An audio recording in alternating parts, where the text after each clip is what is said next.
¿Qué tal? Buenos días. Espero que estéis bien y también que estéis aprovechando, aparte de este domingo, para escuchar la palabra, también que estéis anotados en los equipos de conexión entre semana para poder aprovechar esas herramientas que Dios nos da.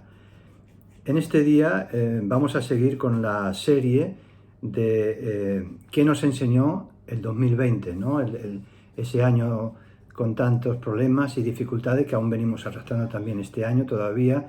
Y la serie 2020 también nos enseñó algo, ¿no? Si hacemos un pequeño repaso, el primer capítulo que ya lo dimos, titulaba acerca del abrazo, y ahí tenía como centro lo que era mi relación personal con Dios durante este tiempo de la pandemia. Y el capítulo 2 que lo compartió Tony, con el enunciado jardinería familiar, el centro de ese mensaje era mi relación con mi familia, ¿no? Como también nos hemos visto en una situación distinta que también nos ha permitido tener una situación diferente con la familia, ¿no? Y hoy vamos a tratar acerca de lo que es el capítulo 3 que he titulado No es un tema menor. Y no es un tema menor, se refiere a lo que hemos aprendido también, perdón, con el tema de nuestra economía, ¿no? De mi relación con la finanza. Cómo nosotros podemos aprender en esta etapa de conflictiva también en el tema económico. Cada familia ha sido tocada económicamente de una manera diferente, ¿no? Entonces, ¿qué podemos aprender sobre mi relación con la finanza? Y le he puesto que no es un tema menor porque, aunque es un tema tal vez no muy cómodo de hablar, pero forma parte de lo que es la vida también. ¿Quién nos tiene que luchar con la economía o quién no tiene que organizar? No hay ningún problema cuando uno no tiene nada que ocultar y se habla con transparencia, pues simplemente se debe tratar como un tema más. De hecho, cuando uno lee la Biblia habla mucho acerca de lo que es la economía y cómo manejarla y los pros y los contras, ¿no? Y de eso quiero tratar en esta mañana.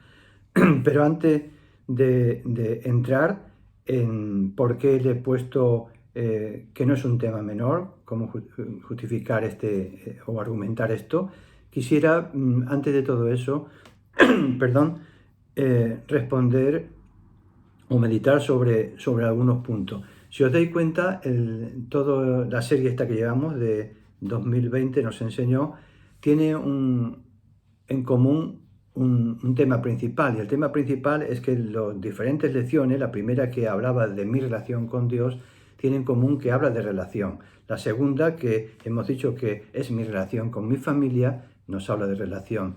Y esta tercera, que habla de relación con mis finanzas, también habla de relación. Y la cuarta, que compartirá seguramente Abraham, si Dios quiere, pues también habla de otro tipo de relación, así que espero que estés atento para que puedas también aprender en esa última sesión de esta serie de 4 lecciones. Y todas hablan de relación porque es muy importante la relación. La relación, tenemos que tener presente que cualquier relación que no manejemos o que no afrontemos o que se nos escape de las manos, tarde o temprano es algo que nos viene como un problema, ¿no?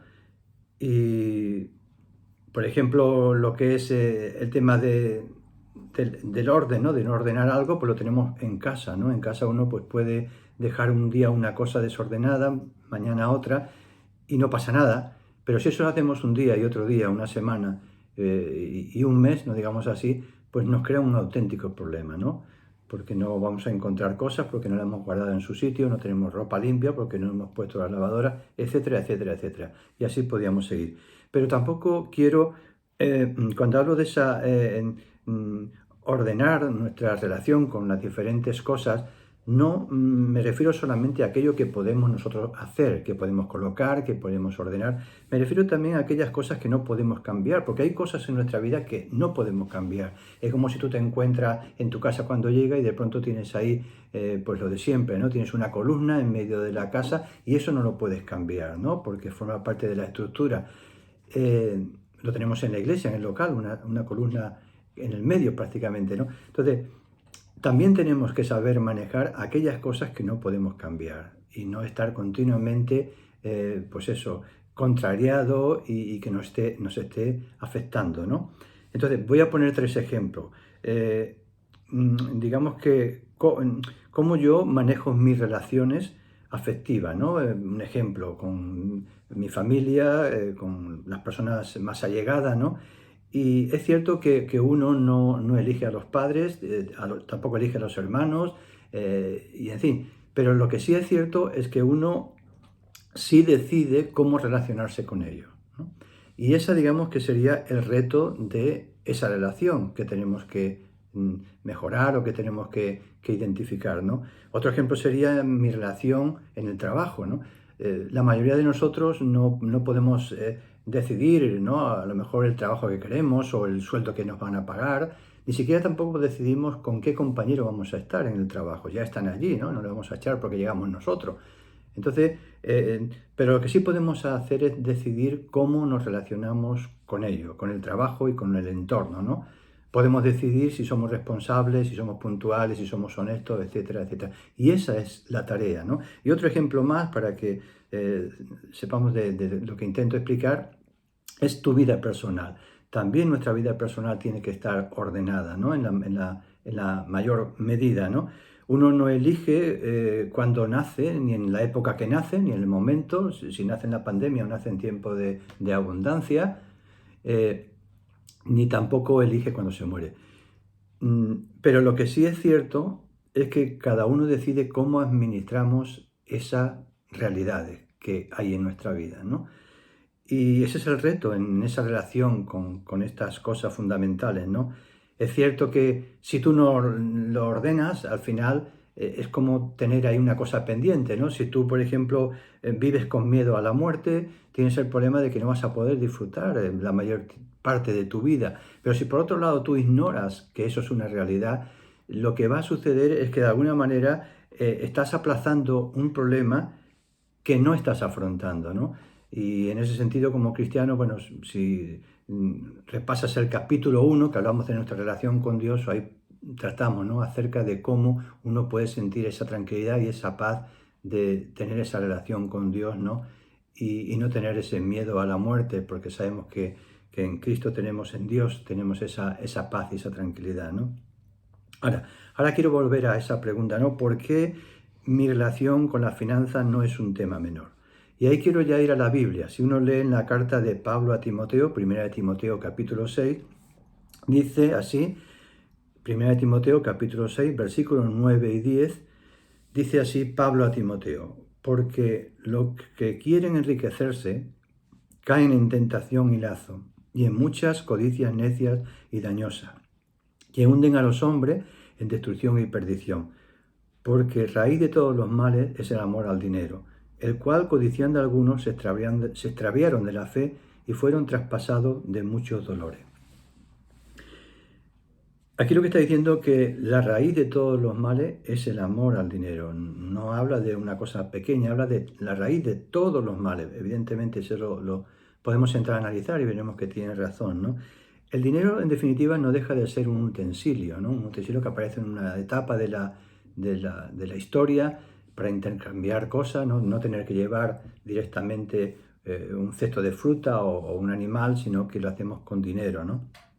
Entonces el dinero es un utensilio en nuestras manos, pero cuando, como dice aquí Pablo a Timoteo, cuando tenemos amor al dinero, ahí se invierten digamos, los roles y entonces el dinero empieza a ser nuestro dueño y nosotros somos siervos del dinero. Y eso no debe ser así. Pero desgraciadamente es así. Hay personas que empiezan con querer un poco más, llegan incluso a ser millonarios o de diferentes maneras y todos conocemos casos de personas que han tenido fama y muchos de ellos han terminado mal, ¿no? Han terminado con problemas en adicciones de muchos tipos y problemas familiares, incluso algunos se han suicidado, ¿no? Porque como dice Pablo, ¿no? Esa raíz de amor al dinero finalmente es una trampa, ¿no? Y Pablo le sigue diciendo a Timoteo, dice, mas tú, hombre de Dios, le dice a Timoteo, lo podemos tomar para nosotros, dice, huye de estas cosas y sigue la justicia, la piedad, la fe, el amor, la paciencia, la mansedumbre. Es interesante que Pablo le está diciendo, huye de estas cosas, ¿no? De la tentación de amar al dinero. Y esto me recuerda a este consejo de Pablo de huir, que se distancie de esa tentación del dinero, me recuerda a lo que nos están recomendando ahora con el tema de la pandemia, ¿no? Todos los especialistas en sanitarios, ¿no? Del tema de distanciamiento para no contaminarnos, la mascarilla, etcétera, etcétera, ¿no? Y me hacía pensar en esto, ¿no? Me recuerda a ese consejo saludable, sanitario, ¿no? De momento, seguir teniendo esa precaución, pero a la vez pensaba también, bueno, si Pablo hace esa similitud, yo me preguntaba, bueno, ¿existe, como ahora se está haciendo con el COVID, alguna vacuna? ¿Existe alguna vacuna para que nos podamos inmunizar contra esta raíz, que es la raíz de todos los males, que es la tentación del amor al dinero? ¿Existe alguna vacuna? Y yo me daba cuenta en la Biblia que sí existe una vacuna, que no solamente es distanciamiento, que hay algo mucho más eficaz que es la vacuna. Y esa vacuna, entiendo yo que tiene un nombre y tiene una marca, y esa no es un laboratorio, esa vacuna, según la Biblia, es dar, es dar. Cuando yo doy de forma regular, de alguna manera no solamente estoy ayudando o aportando, sino que a la vez me estoy vacunando contra el egoísmo. Eh, en una ocasión le preguntaron a Jesús sobre una vacuna contra el resentimiento, siguiendo un poco el símil, ¿no? Le preguntaron a Jesús qué vacuna o cómo se trataba el resentimiento, ¿no? Y el resentimiento que no es otra cosa que la mayoría de las veces un problema de perdonar, ¿no? De no saber o no querer perdonar. Y lo tenemos allí en Mateo capítulo 18, versículo 21, cuando dice Mateo 18, 21, que entonces se le acercó Pedro y le dijo, Señor, ¿hasta cuántas veces perdonaré a mi hermano que pegue contra mí? Y Pedro dice, ¿hasta 7? Y Jesús le responde, no te digo hasta 7, sino hasta 70 veces 7.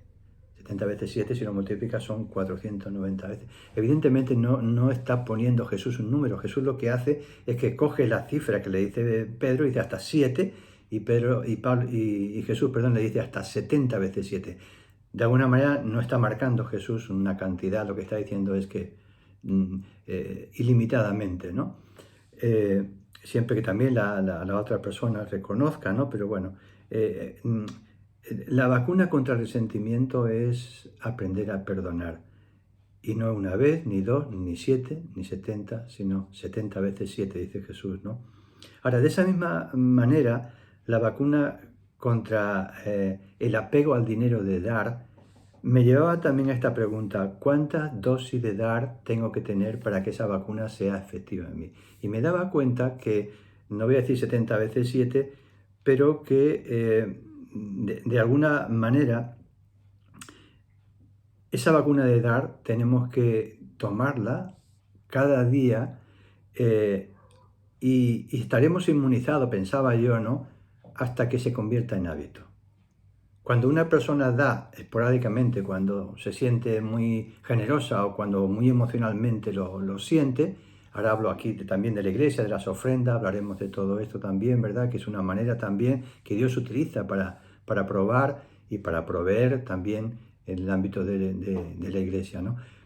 Pero me daba cuenta que realmente necesitamos una inyección, una dosis de dar hasta que lleguemos al punto que se convierta en un hábito. Y esto es algo muy importante, ¿no? Porque cuando yo estaba diciendo el texto anterior de que Jesús le está hablando de perdonar, tú puedes pensar, bueno, ¿y qué tiene que ver lo que Jesús decía a Pedro de perdonar 70 veces 7? ¿Qué tiene que ver con el dinero? Porque está hablando del perdón. Pero déjame decirte que fue Jesús quien asoció este pasaje de lo que es el perdonar con el dinero. Y te voy a explicar cómo, ¿no? Porque hemos dicho que esto Jesús lo dice en Mateo capítulo 18 y hemos leído en Mateo capítulo 18, versículo 22, cuando Jesús le dice a Pedro que tiene que perdonar no 7, sino hasta 70 veces 7. Y en el versículo siguiente, versículo 23, Jesús le habla, que es lo que voy a leer ahora, le habla de la parábola de los dos deudores. Generalmente Jesús tenía la costumbre, y lo hacía muy bien, de no simplemente dar una predicación en cualquier momento, sino que utilizaba una circunstancia de ese momento para traer una enseñanza. Y es justo lo que Jesús hace con esto del perdón, ¿no? Y lo lleva a un tema económico. Y quiero que lo leamos lo que Jesús le dice, ¿no? En el versículo 23, que es el siguiente, al que estaba hablando con Pedro, dice, por lo cual, está diciendo Jesús, por lo cual le dice Jesús a ello, el reino de los cielos es semejante a un rey que quiso hacer cuentas, arreglar cuentas con su siervo. Y comenzando a hacer cuenta, fue presentado uno que le debía 10.000 talentos. Eso era mucho dinero en aquella época. Dice, a este, como no pudo pagar, ordenó su señor venderle y a su mujer e hijo y todo lo que tenía para que le pagase la deuda. Entonces aquel siervo, postrado, le suplicaba diciendo, Señor, ten paciencia conmigo y yo te daré todo. El señor de aquel siervo, movido a misericordia, le soltó y le perdonó la deuda. Pero aquí hacemos una pausa, ¿no? Este hombre tiene una gran deuda con su señor y tiene lógicamente que afrontar unas consecuencias, pero él clama a ese señor, le pide misericordia y Dios le perdona. Y este señor simboliza a Dios, ¿no? Le perdona, ¿no? Pero fijaos lo que sigue diciendo, dice, pero saliendo aquel siervo que había sido perdonado, halló a uno de sus consiervos. Ese siervo, como también además tenía dinero, tenía consiervos suyos, ¿no? Que estaban bajo sus órdenes, ¿no? Entonces, saliendo aquel siervo que había sido perdonado, halló a uno de sus consiervos que le debía 100 denarios, que era poco dinero en comparación con lo que él debía, que era 10.000 talentos, ¿no? Y cogiéndole a ese siervo, le ahogaba diciendo, págame lo que me debes, ¿no? Entonces su consiervo, postándose a sus pies, le rogaba diciendo, ten paciencia conmigo y yo te lo pagaré todo, como él había hecho anteriormente con su señor. Pero dice que más él, dice, no quiso, sino que fue y le echó en la cárcel hasta que pagase la deuda. Y es interesante, ¿no?, que cuando los demás consiervos se enteraron de esto, fueron y hablaron al Señor, al principio, al Señor de este siervo que había perdonado a ese siervo, ¿no? Y entonces cuando ese Señor se enteró de lo que él había hecho, dice que entonces le llamó y le dijo, eres un siervo malvado. Dice, toda aquella deuda te perdoné porque me rogaste. Dice, ¿no debías tú también tener misericordia con tu siervo como yo tuve misericordia por ti? Entonces su señor, enojado, le entregó a los verdugos, hasta que pagase todo lo que debía. Y le dice también así, mi Padre Celestial hará con vosotros si no perdonáis de todo corazón cada uno a su hermano sus ofensas. Jesús usa este ejemplo del dinero para hacerle ver la condición de su corazón. ¿Por qué? Porque el manejo de nuestras finanzas, que en el mundo es poder, es dinero, es comprar todo lo que quiere, para Dios es algo más. Para Dios, para Jesús significa como una medida de lo que hay dentro de nuestro corazón, ¿no?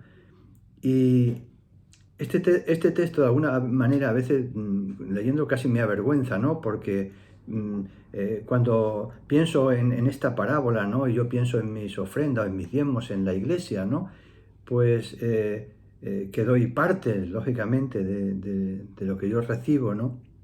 Un poco me avergüenza porque pienso en que ese Señor que me perdonó, y me perdonó mucho, es Jesús. Y Él nos perdonó todo, me perdonó todo.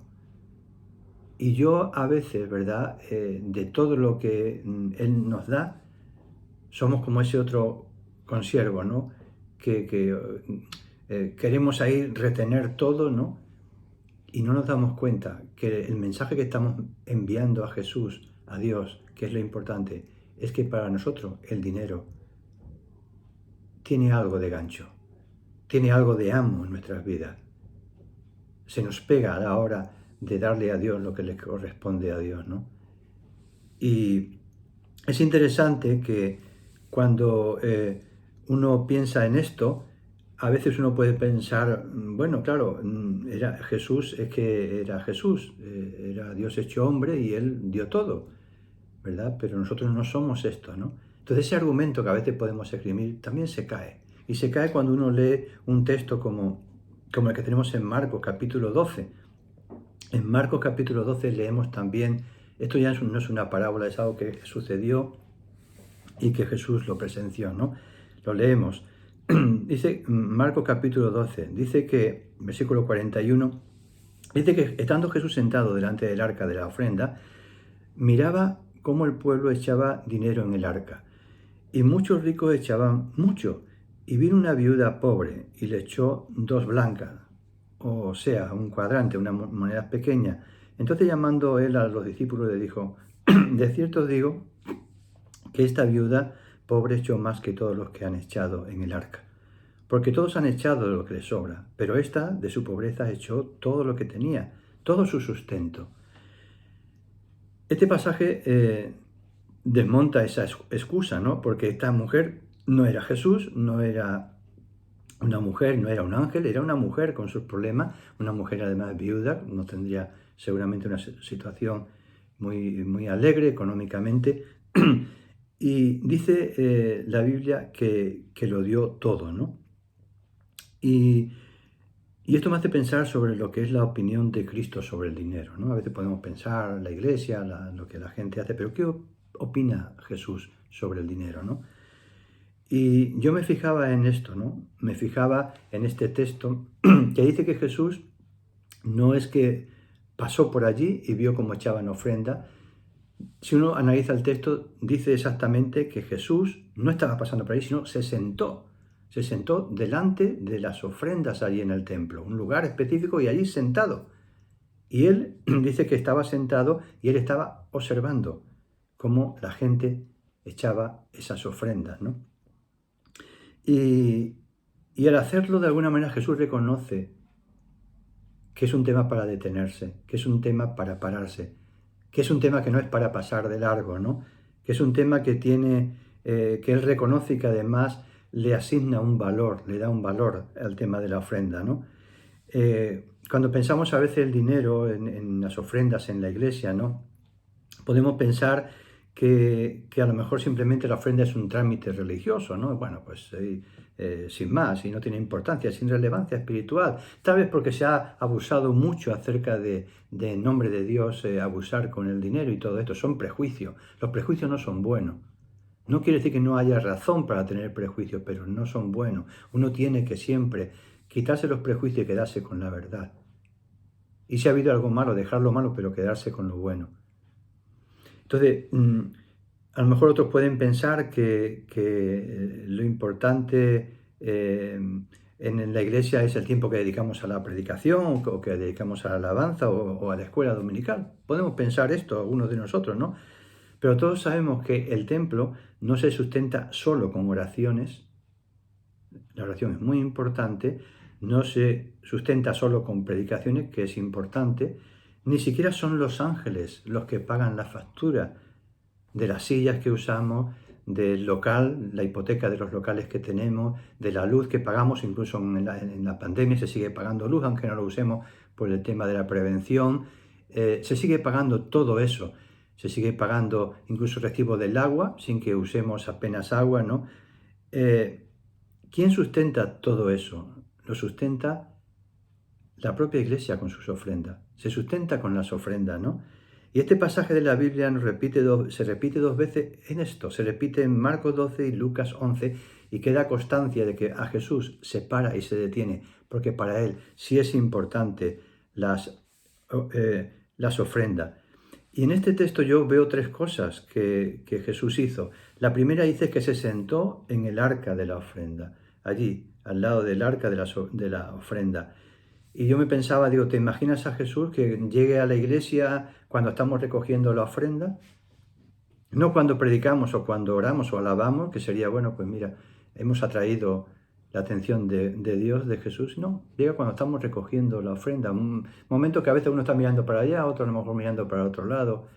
En ese momento O te imaginas, por ejemplo, cómo hizo Jesús, que se quedó observando a la gente mientras depositaban la ofrenda. ¿Te imaginas que Jesús entra y en el momento de la ofrenda y se queda mirando a cada uno cómo echa ese dinero?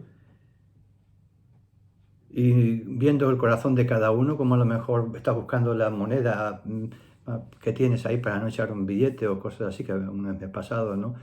Mirando el corazón, ¿te imaginas a Jesús mirando eso? Parece poco espiritual, ¿verdad? Pero es lo que Jesús estaba haciendo. Y no solamente eso, sino que además de hacer eso, llamó a los discípulos y dice, venid para acá. Y los discípulos se quedarían sorprendidos y dicen, bueno, ¿para qué? Si esto ya lo conocemos, si lo hemos visto muchas veces.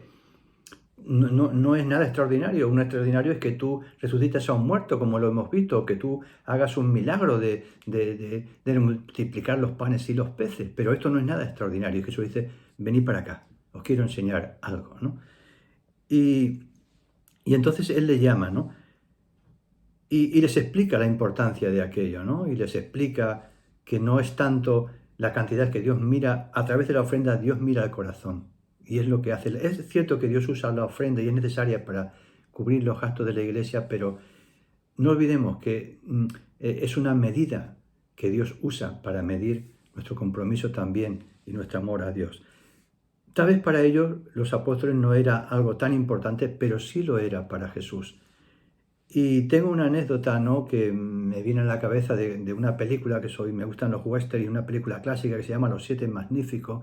Y si tú no la has visto, pues no solamente comentarte, no te voy a contar toda la película, pero sí lo que quiero explicarte, no necesito explicarlo, y es que es un pueblo que me recuerda a Gedeón cuando estaba ahí con ese problema que les robaban la comida, y es un pueblo en tiempo de los vaqueros, ¿no?, de labradores que trabajaban duramente en el campo para sacar sus cosechas y poder comer y alimentar a su familia, un pequeño pueblo, y cada 6 meses o cada X meses venía una banda de bandoleros, de ladrones, ¿no? Y llegaba al pueblo arrasando, amenazando y se llevaba todo lo que tenían en los graneros. Y así lo hacían periódicamente. Y este pueblo ya estaba desesperado porque trabajaba, acumulaba cosas, pero al final, cuando volvían todos estos ladrones, que eran bastantes, pues se llevaban todo. Estaban aislados, no había oportunidad de llamar a ninguna autoridad para que le ayudara. Entonces ellos deciden en un momento determinado, un grupito de ellos, deciden buscar a alguien que sepa manejar las armas, ¿no? En este caso se dirigen a pistoleros, ¿no?, para que les ayuden para defenderle. Y la anécdota que quiero contar es que cuando ellos hablan con, digamos, el primero de los siete magníficos, que es el principal, ¿no?, que ellos ven que era muy hábil con el arma, ¿no?, le quieren contratar y le explican cuál es su intención, ¿no? Y en un momento determinado de esa conversación de estos labradores con este pistolero, que estaba de momento él solo como pistolero, le hace una pregunta y dice, ¿y cuánto nos vais a pagar por esto? Y entonces ellos, claro, no era un pueblo que no tenía mucho dinero, entonces sacan un pañuelo y en ese pañuelo aparece pues un reloj viejo, aparece pues un pendiente que tenían guardado, 4 cosas y poquitas monedas, ¿no? Y le dice, bueno, esto es todo lo que tenemos, le dice al pistolero. Y él se queda pensando, ¿no? Antes de decir, bueno, eso es una tontería, ¿no? Pero él se queda pensando y le dice esta frase, dice, me han ofrecido mucho dinero por muchos trabajos. Dice, pero nadie me ha ofrecido todo. ¿Y qué es lo que estaban haciendo ellos? Ellos le estaban entregando todo. No era mucho, pero era todo. Y eso me hace pensar en la importancia de Jesús en lo que era lo que estaba viendo en esa ofrenda. Estaba viendo a una mujer que lo daba todo. No sé si a lo mejor él se acordaba de que también en la Biblia aparece, ¿no?, que él dejó todo. Siendo rico se hizo pobre, ¿no? Dio todo por ti y por mí, ¿no? Entonces, en la película este hombre queda conmovido por esto, no por la cantidad, que no era nada, y empieza a contactar con varios pistoleros, ¿no? Y todos, cuando le dicen cuánto se paga, le dicen nada, $10, yo que sé, no sé qué le dice, se echan casi a reír, pero al final aceptan, ¿no? Y es interesante que es muy distinto, ¿no?, lo que nosotros vemos en una ofrenda a lo que pueda ver Jesús, ¿no? Nosotros podemos preguntarnos cuánto da esta persona, ¿no? Y Jesús se pregunta, ¿cuánto se queda? ¿Con cuánto se queda? Y tal vez nosotros podemos pensar, ¿no? en la abundancia, que echaron mucho, pero Jesús se fijó en lo que ella tenía, en lo que se había quedado, no se quedó con nada, ¿no? Y por eso digo que la ofrenda no es un tema menor, no hay que menospreciarlo, ¿no? Entonces quiero finalizar, ¿no? Simplemente hablando como iglesia, hablando ya a la iglesia, ¿no? La iglesia no es un club donde uno paga una cuota para pertenecer. La iglesia está abierta, es gratis para todo el mundo, ¿no? Pero es un lugar que lo que damos lo hacemos de forma voluntaria para Dios. Aunque lo hacemos para Dios, no queda en un limbo, sino que tenemos que dar cuenta, y de hecho sabéis que tenemos reuniones periódicas por el tema de la economía para dar cuenta de todo, ¿no? Y esto es bueno porque primero de alguna manera nos previene, ¿no? de cualquier tentación, y además es una manera de tener transparencia, ¿no? Así que como iglesia también, los que tal vez no conocen, es un vídeo que está en YouTube, eh, como iglesia entendemos nosotros que la iglesia no la tiene que financiar el Estado. La iglesia la tienen que financiar y pagar los creyentes, como fue al principio de todo, ¿no? Eso nos da responsabilidad, pero también nos da cierta libertad. Y a la vez que la iglesia recibe ese dinero, también, como he dicho antes, es compatible con que tengamos esa transparencia y esa confianza, ¿no? Y hay cristianos que piensan, ¿no? que a lo mejor en textos de la Biblia, ¿no? En el Nuevo Testamento debería ser Jesús más tajante con las ofrendas, o mandar un mandamiento más explícito, ¿no? Para quedarse uno tranquilo de que, bueno, yo cumplo la ley. Pero Jesús yo creo que nos deja esto, ¿no? Esto lo expresa muy bien en segunda de Corintios capítulo 2. Quiero ya acabar con esto. Segunda de Corintios capítulo 2. Si lees el contexto, Pablo está hablando a los corintios y está hablando del contexto de la ofrenda que se recogieron para Jerusalén, para ayudar a la gente allí en Jerusalén, que varias iglesias tuvieron que dar, lo expresa aquí en este texto de segunda de Corintios capítulo 2, tuvieron que hacer un esfuerzo, aunque no tenían nada, tuvieron que hacer un esfuerzo voluntariamente. Y fíjate lo que dice Pablo, segunda de Corintios capítulo 2, versículos 8 y 9. Dice, no hablo, está hablando acerca de la ofrenda, no hablo como quien manda, sino para poner a prueba, por medio de la diligencia de otro, también la sinceridad del amor vuestro. Porque ya conocéis la gracia del Señor Jesucristo, que por amor a vosotros se hizo pobre siendo rico, para que vosotros, con su pobreza, fueseis enriquecidos. Y a veces pasa esto en la iglesia, ¿no? Hay gente que está dando, que da, que son los que sustentan, sobre todo lo que pasa con la pandemia, ¿no? Y están sustentando lo que otros van a disfrutar luego cuando pase la pandemia, que volvamos ahí a la iglesia, ¿no? Entonces, simplemente dejar esto. No es un tema menor el tema de la economía, ni el tema de las ofrendas. No lo menosprecien, no es menos que la predicación, porque la ofrenda para Dios es una predicación en sí. Y de hecho Él se para a escuchar esa predicación y permite que se refleje en los dos evangelios a través de los 2000 años que llevamos, ¿no? Desde que se escribió prácticamente. Así que no menosprecies. Y déjame decirte que la ofrenda es para Dios y lo haces para Dios. Y quiero dejarte también, para finalizar el objetivo, que esto también sea un tema que lo tengas ordenado en tu vida, porque si no, tarde o temprano te va a alcanzar y tarde o temprano te va a inquietar. Y cuando llegues al cielo, ¿verdad? Pues simplemente eso, ¿no? Que Dios pueda decirte que ha visto lo que has hecho, pero también ha visto dónde está tu corazón, que hay riquezas que están en el cielo, porque tú las has coleccionado en la tierra. Y no que se ha quedado todo aquí, ¿verdad? Y no quiero extenderme más de tiempo, pero me recordaba, también quiero finalmente a la mente ahora, hace poco salió en la prensa una mujer que durante años había guardado en una caja todos sus ahorros. No sé si lo habéis escuchado, en Malasia, salió en Antena 3, y la mujer lo metió en una caja de metálica antigua, y después de tantos años de ahorrar todo ese dinero con algunas monedas de billete, sale la fotografía allí, o sea, se ve en la fotografía, la humedad de esa y la corrosión de esa lata de metálica durante tanto tiempo había hecho que los billetes se habían oxidado con el óxido de las monedas y no servían absolutamente para nada. Dios quiera que nuestras riquezas no estén aquí, sino estén también en el cielo, para que no se oxiden, para que no se estropeen y podamos gozar allí en el cielo como con Jesús. Y bueno, solamente desearte un abrazo, espero que nos veamos pronto, esto pasará, y si Dios quiere nos podamos ver en la iglesia, pero mientras tanto, da un paso. Lo que has aprendido, si oyes este reto, yo te pido que lo pongas en tu corazón y que crezcas en esas áreas que tú tal vez necesitas y yo necesito crecer. Recibe un fuerte abrazo. Dios te bendiga.